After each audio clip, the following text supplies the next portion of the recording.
Maayos pa ang sitwasyon sa mga terminal ng bus sa kabila ng maagang pagdagsa ng ilang biyaherong mag-uuwian para sa Semana Santa. Inaasahang dadami ang mga ito ngayong weekend.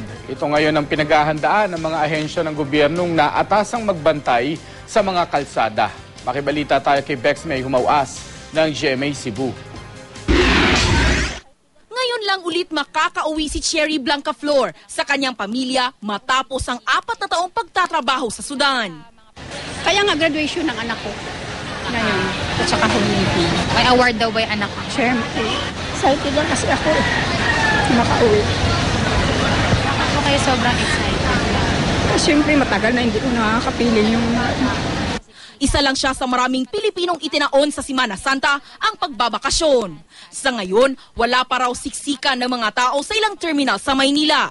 Sapat daw ang bilang ng mga bus at maikli ang interval ng mga biyahe. Gayunman, inaasahang madadagdagan pa ang mga biyaherong dadagsa kaya pinaiigting ang seguridad sa mga terminal. Ang pagpapareserve ng ticket, pinapayagan na rin para maiwasan ang siksikan.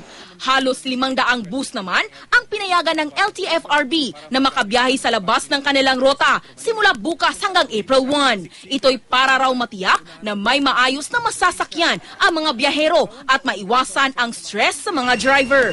Pero kahit pa sa ibang rota dadaan ang mga bus, bawal silang magtaas ng singil sa pamasahe. Nasimula na rin ngayong araw ang Metro Alalay Semana Santa ng MMDA. May mahigit 1,800 constables na naaatasang magbantay sa trapiko. Kasama nila ang 2,500 pulis. Sakaling magkaaberya sa kalsada, pwedeng tawagan ang mga numerong naka-flash sa inyong screen.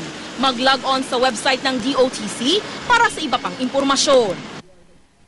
Maging sa ilang probinsya, pinaghahandaan na ng mga otoridad ang Semana Santa. Simula Lunes, may mga itatalagang pulis sa bus terminal at pantalan na kadalasang dinaragsa ng mga biyahero sa Mandawi City, Cebu.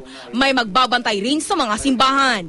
Itatayo ang 14 na Police Assistance Center para masiguro ang kaayusan sa Semana Santa. Bex May Humawas, Nagbabalita, Pilipinas.